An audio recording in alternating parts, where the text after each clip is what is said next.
మీ ఇంట్లో మొదటి కోటీశ్వరుడు మీరే అవ్వాలనుకుంటున్నారా? ఈ ఫైనాన్షియల్ వెబినార్ లో ఇప్పుడే జాయిన్ అవ్వండి.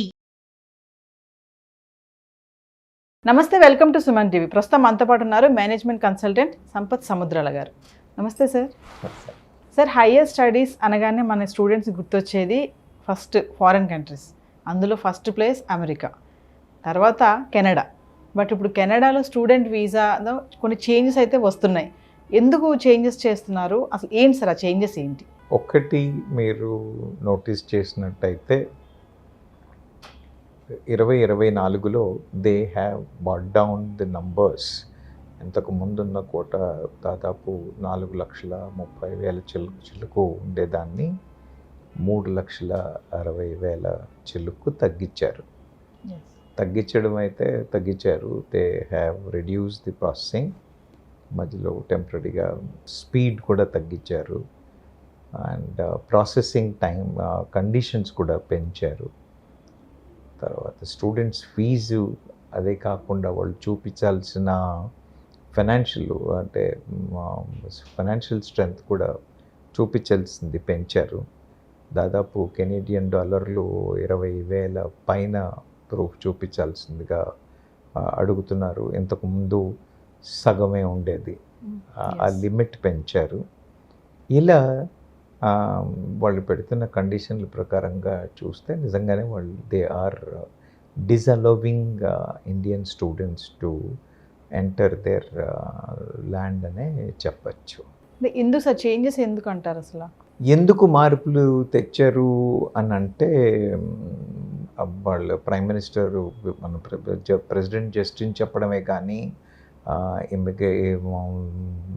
మ్యాక్స్ మిల్లర్ అనే మినిస్టర్ చెప్పడమే కానీ మనం చూసినట్టయితే వాళ్ళు ఏం చెప్తున్నారంటే 3 కారణాలు చెప్తున్నారు. ఒకటేమంటే ఇంటర్నేషనల్ స్టూడెంట్స్ పెరగడం చేత వాళ్ళకు హౌసింగ్ ఫెసిలిటీస్ మీద చాలా స్ట్రెయిన్ అవుతోంది. దాదాపు 7-8% ఇంటద్దెలు పెరిగాయి. Housing has become a major problem for them అన్నది ఒక రీజన్గా చూపిస్తున్నారు. రెండవ రీజన్ మనం చూసినట్టయితే వాళ్ళు పెట్టే పబ్లిక్ సర్వీసెస్, ప్రొవైడ్ చేసే public facilities like health and other things ఏవైతే ఉన్నాయో అవి వాళ్ళకి చాలా బర్డెన్సమ్గా తయారవుతూ ఉన్నాయి. సో వాళ్ళ దేశ ప్రజానికానికి న్యాయం చేయలేకపోతున్నాము అనేది ఇంకొక రీజన్గా చూపిస్తున్నారు.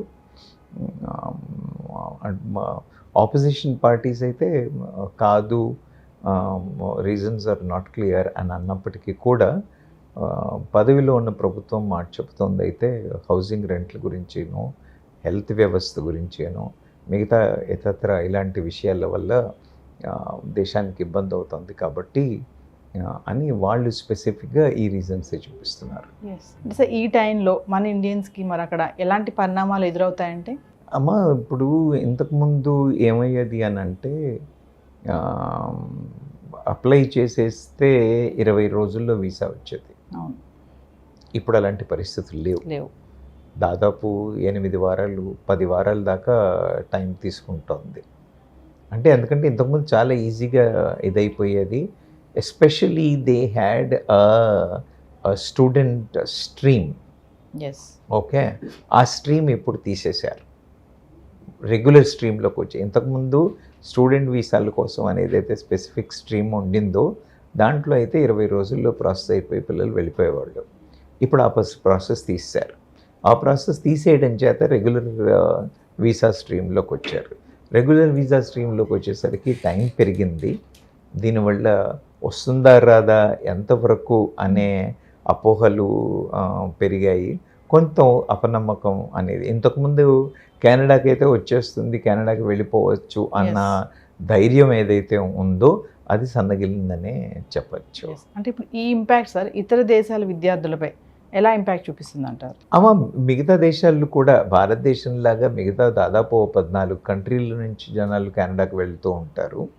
వాళ్ళందరూ కూడా they experience a similar kind of thing. కానీ మన వాళ్ళు ఏంటంటే, ఒకటి కెనడాకి వెళ్ళడం, రెండవది త్రూ కెనడా అమెరికాకి వెళ్ళడం అన్న ప్లాన్స్ కూడా ఉంటాయి. ఎస్ ఒకటి కెనడాలో సెటిల్ అవ్వడానికి ఒక ప్లాన్ అయితే, రెండవది వయా మీడియా లాగా కూడా యూస్ చేసుకుంటారు. కాబట్టి this is mainly it's serious impact for Indian students అని చెప్పచ్చు. కెనడా గవర్నమెంట్ది అసలు హేతుబద్ధత ఏముంటుంది సార్ అసలు? అంటే అమ్మ, ఇప్పుడు వాళ్ళ భయం వాళ్ళకి. ఇంతకుముందు మనని మనం ఇంతకుముందు అలౌ చేసేప్పుడు ఏం చేశారు వాళ్ళు, students can come and post graduate students they can work and they were work permits for the post graduate students. తర్వాత మన ఏమంటారు, spouses can go there, student spouses can go there, they can get employed and they can work అన్న permits ఇచ్చారు. ఇప్పుడు ఏం చేశారు, ఇప్పుడు ఇవన్నీ చేసేసరికి ఏమవుతుంది, not just the students alone, students, their extended families and everybody are landing up there. అవునా? దానివల్ల వాళ్ళు ఇప్పుడు ఏమన్నారు అని అంటే, పీజీ కోర్సులు ఏవైతే ఉన్నాయో, నేను ఇంతకుముందు లాస్ట్ టైం మనం యూఎస్ గురించి మాట్లాడినప్పుడు కూడా సరి అయిన కోర్సులు, సరి అయిన కరికులం అప్రూవ్ అయ్యి ఉన్న పోస్ట్ గ్రాడ్యుయేట్ అప్రూవ్డ్ కోర్సెస్లో వెళ్ళిన వాళ్ళకి మాత్రమే ఈ పోస్ట్ గ్రాడ్యుయేట్ వర్క్ పర్మిట్ అనేది ఇస్తున్నారు. ఏ యూనివర్సిటీ పడితే, ఏ కరికులం ఉన్న కోర్సెస్లో వాటికి అలౌ చేయట్లేదు. రెండవది ఏమంటున్నారు అని అంటే, ఈ స్పౌసెస్కి ఏదైతే ఎంప్లాయ్మెంట్ పర్మిషన్ ఇంతకుముందు ఇచ్చారో అది ఇవ్వట్లేదు. ఇది ఇవ్వడం చేయకపోతే ఏమవుతుంది, earlier maybe if wife and husband goes, if one is studying, one is earning, they had a lot of comfort. ఇప్పుడు ఆ కంఫర్ట్ ఉండే అవకాశాలు లేదు కాబట్టి చాలా ఫైనాన్షియల్ స్ట్రెయిన్ పడే ఇది ఉంది.